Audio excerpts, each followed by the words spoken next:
All right, today I'm going to show you how to swap out the brake and clutch fluid on my 2008 Nissan Frontier. And the first thing we do is get under the hood and pump out all the old fluid we can out of the clutch and brake fluid reservoir into a separate container. I've already done it, but this is how you would do it. With that fluid in the separate container, we're going to fill up the reservoir with new brake fluid from Nissan. Fill that reservoir up to the top. You can do above the maximum setting because it's all going to get pumped through anyway. And to bleed the brakes, we need a container with a plastic cap. We cut a hole in and put a 3x16 by 5x16 hose in so we can see it. And this is the order in which we're flushing the brakes: passenger rear, driver front, driver rear, and then passenger front. It's a diagonal system. So get down to the brake with the brake bleeder hose. Take the nipple off the bleeder valve and put your 3 by 3/16 by 5/16 hose over the nipple. It's a good fit. And then crack that bleeder open. And since we're doing it by ourselves, we're going to do it a minimum amount. So I found about a half turn to 3/4 turn is good. And before we do that though, we want to make sure that the bottom of the hose is in that new brake fluid in the bottom so that it doesn't suck any air up into the system and all the air comes out with the old fluid. So we just crack that open, like I said, half turn to 3/4. And these are brass fittings, I believe, so just be delicate with them. And with that open, you can see it's starting to gravity flow out.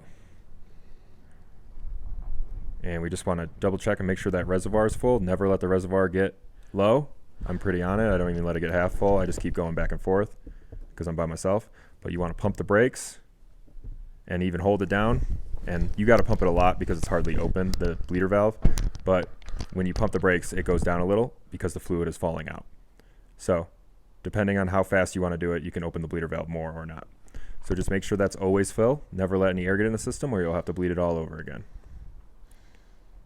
So back into the car, we can see that hose is in the bottom fluid there. And it's almost getting filled up. Probably got about 10 ounces out of this. And you can see the fluid's clear, if you can see in the video. But that means that all the old fluid is out from this portion of the system. Clear fluid going into the bottle.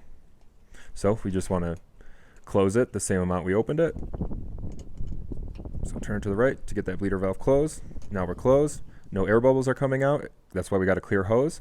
And you can see that the fluid is now bled and full pressure will be on this brake. So clean it off, put the nipple back on. And here's the bottle with the old fluid. I started with about, 4 ounces in there, and it's up to about 12. So got a good amount. You can see it's dirty. And as always, you just want to keep checking back that master cylinder, the reservoir, to make sure that no air is getting in. And you do that for all 4 tires in the order I said earlier. And then after that, we're going to go do the clutch, which is right here under the transmission. And it's the same process. Just get the bleeder hose up to it, crack it open, make sure that there's fluid in the bottle so that you have you're not sucking air back up in. But you can see gravity falls by itself. But we're going to go back to the pedal and pump it just like the brakes until we see clear fluid coming out, all while maintaining a full reservoir at all times. And when you're pumping the clutch, it's not going to want to come back, so you have to manually pull it up like you saw me doing.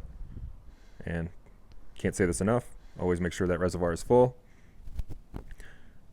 And you can see it's starting to come out now.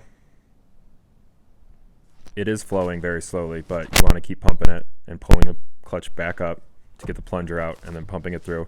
And it'll slowly get out until the fluid coming out of the clutch bleeder is clear.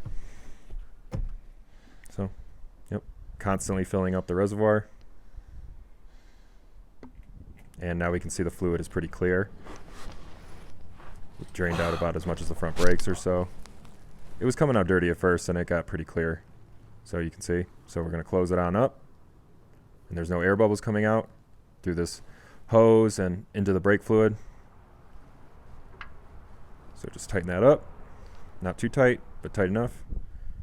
Make sure the reservoir is at the correct level, and you can do this by shaking it, shining a light into it, and you want it in between that min and max level. I have new brakes on the car, so it's a little bit higher than the middle. So close closer to the max barely. And here's the old fluid. I ended up getting about 3 of these 12-ounce bottles, so 36 ounces. This is what came out, and the brake and clutch fluid seems really good now.